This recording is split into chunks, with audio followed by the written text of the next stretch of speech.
All right, welcome back to the last video, I think, in the chapter for MySQL and our chapter on beginner database.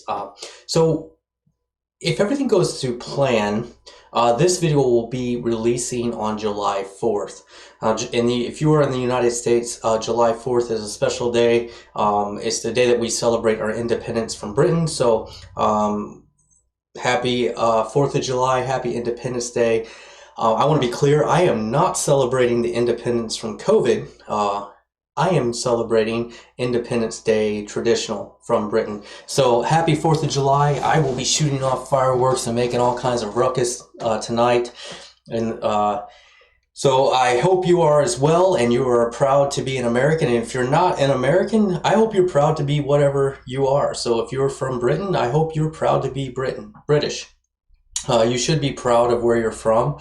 If you're not proud of where you're from, you should work to make your country better to where you are proud to be from there. And if you're from the United States and you're not proud to be here, then work to make it the type of country that you would like to be proud to be a part of. It starts with you. And if you're not proud of it still and you hate it, then please move out and stop complaining about it. All right, that's just my soapbox. I'm done with that. So if you're still with me, we're going to talk about a very important concept. Now, what we're going to talk about today is something called indices, or we're going to talk about the index. What is an index? Well, MySQL, if you have a successful website or a website with a lot of traffic, at some point your database table is going to grow to be possibly very large. You're going to end up with millions or even possibly billions of rows in your database table. And it doesn't even take that many, by the way, to start noticing performance issues where you're searching through your table trying to find something, and when you do, you start noticing that your database queries are starting to slow down and slow down and slow down. And the reason that's happening is because when you do something like, say, find me all products where the user ID is equal to 3. Well, what it's going to have to do is it's going to have to scan every row in your database and look at that user ID and say, hey, is this user ID equal to 3 or whatever I define? And if it is, it adds it to the result set. So that creates a scan of every row. So you can imagine as your database grows and gets more and more rows in it, you're going to have to scan each and every row in that database. And that can be not very performant, and it can take a long time. It can be very CPU intensive. And so you have to have stronger and stronger servers to run that.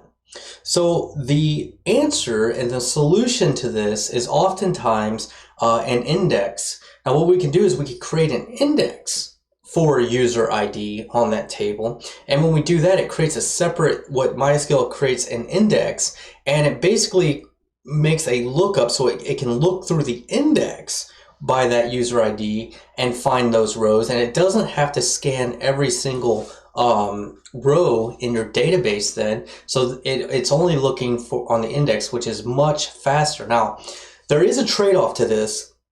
It does add significant speed, and it increases performance a lot. So if you should be adding smart indexes to your table, but be careful about adding too many indexes to your table. Only add the indexes that you need, that you're going to be searching on, that you're going to be sorting by or ordering by. Those are typically the indexes that you want to add. Now, just to be clear, you don't have to add an index for your primary keys, because you have a primary key, which is an index in and of itself. Okay, so you don't have to add a separate index for that. So you want to add an index to columns such as in our products table where we had the user ID column. And if we're going to be searching by that user ID, that's going to be a great column to add an index to. So we're going to go ahead and jump in and show you how to do that. I'm going to switch over to my screen here. And what we're going to do is make sure that our server's still running, which I know it is on mine because I left this open from the last video. However, go ahead and just check that op lamp examp start. Put in my password here. And I did not type that correctly. Wow. What is going on here? Sudo opt lamp examp, and I forgot to type start. So mine is already running. If that's the case, then you can access your MySQL prompt by doing /opt lamp ben mysql-u root, and then we're going to use our DB database. And then let's go ahead now and describe our products table. And you can see here that we have this going on. So our user ID, this key right here is probably the foreign key constraint that we already set up. But I want to show you how we can add a, and in fact, let's do this. Let's do explain. So we're going to explain, and then we're going to select star from products where user ID is equal to 3.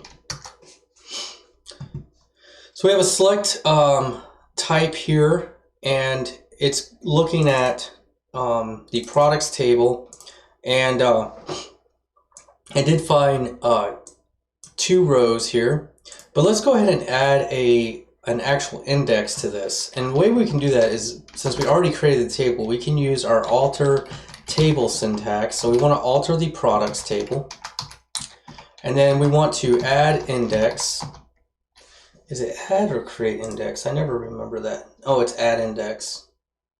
And then what we're going to do there is we're just going to go ahead and give it a column name. So add index and user underscore ID. So does this have to be in parens? There we go. You have to put the column name in parentheses here. So add index and then put the column name in parentheses. Now you could name the index and whatever, but this is just going to create an index. So now let's go ahead and describe our products table. It's not going to show that. Let's see. Let's explain this. And it used the key user ID here. Now, let's just be clear. Let me show you one more way that we can look at this. And I haven't shown you guys this yet, kind of on purpose. So don't be mad, but if you have your server up and running, you can do localhost /phpmyadmin and hit enter. And now you're going to get a graphical user interface that shows you all of your databases. So here's our DB database that we created. So I'm going to click on that. And now we can see our products and our users. And if we click on that, we can actually see our users or our products. Now we can also go back here and we can click on structure. And this structure will show us the columns that we have, okay? And it will also show our indexes or our indices. We have a primary key set up here on our ID. And then we also have the new one we just added, which is the user ID. And it tells us that the column for that is user ID. So that is a very cool. I didn't want to show you guys this. You can add data through here. You can add your tables. You can add your databases through phpmyadmin. But a lot of times people see this graphical user interface and they start adding stuff just by clicking, and they don't actually learn the syntax, which is why we spent the entire chapter using the terminal and typing stuff out,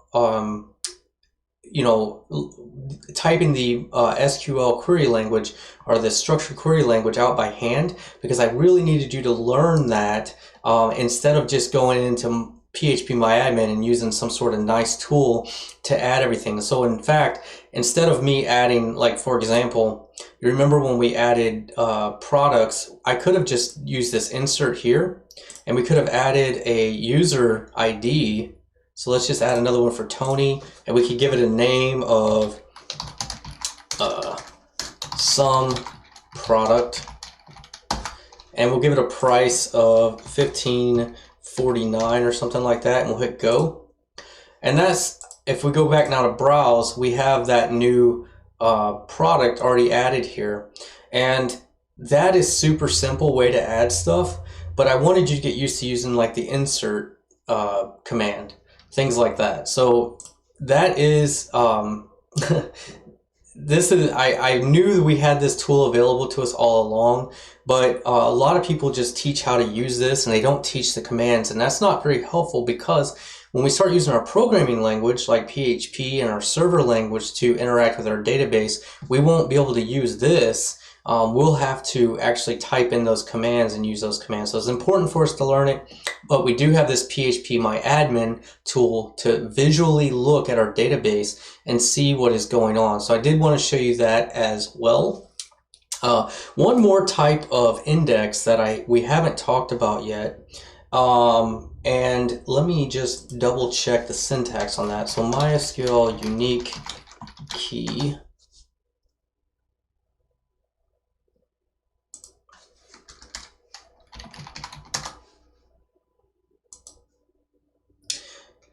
All right, so let's say, for example, you wanted to have some sort of thing where the email is unique.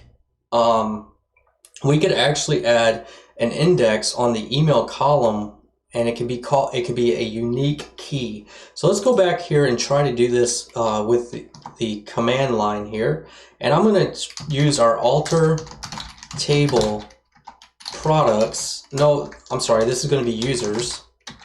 And then what I want to do here is alter table users, and we're going to add unique index, and we will give it a column name of email. So let's try that, and that appears to have worked. Let's go back now to phpmyadmin, and now let's go to the structure of our users table, and now you can see that there is a unique index. See where it says unique? That is yes, and that is on email. So now we have, if we look at the browser, the content, we have this Parham Curtis at Mailinator. So if I try to insert another, so let's see what happens. If I try to insert into users, and I'll say, this time I'm just gonna, let's just insert email.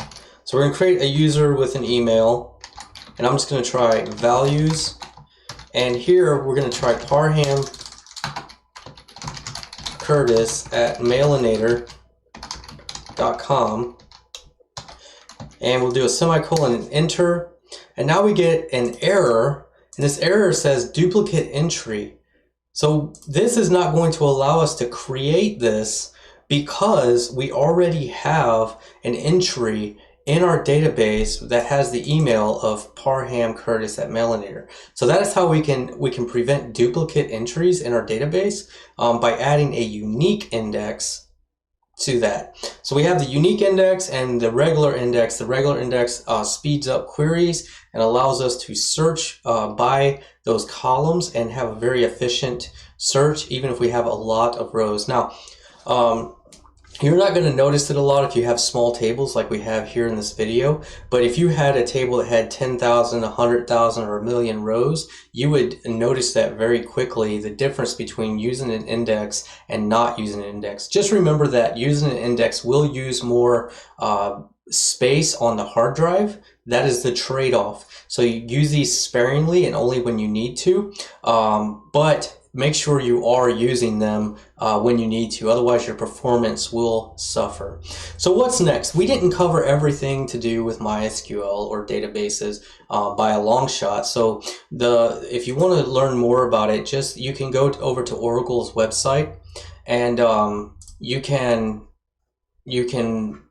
learn much more. So if you just type in MySQL documentation, you can go here and you can actually read all about MySQL and things like that. You can also look up w3schools.com, and they have some good tutorials here for some stuff we didn't cover. We're going to cover a lot more stuff as we build projects, but I just wanted to give you guys a brief, like 101 introduction class to the database, because in the very next lesson, what we're going to do is build our first project, and that is going to use everything we've learned up to this point. We're going to use HTML.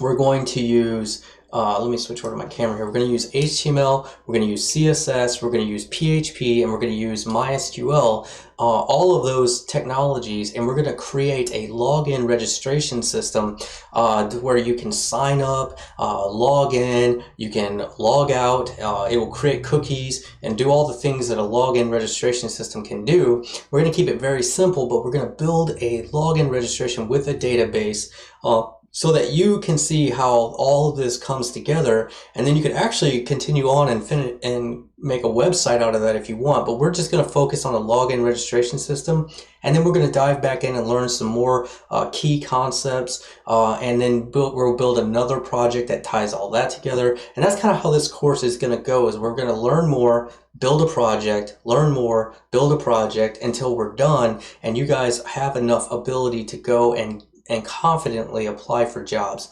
So I hope this series on databases has been good for you. I hope you've learned something about databases and how we store information on the internet for our websites and things like that. And in particular, I hope you understand relational databases and MySQL. Now, there are others, and we briefly talked about those, so we're not going to focus on those. As long as you understand MySQL, you'll probably be able to get a job, because that is probably the most popular, especially for smaller companies.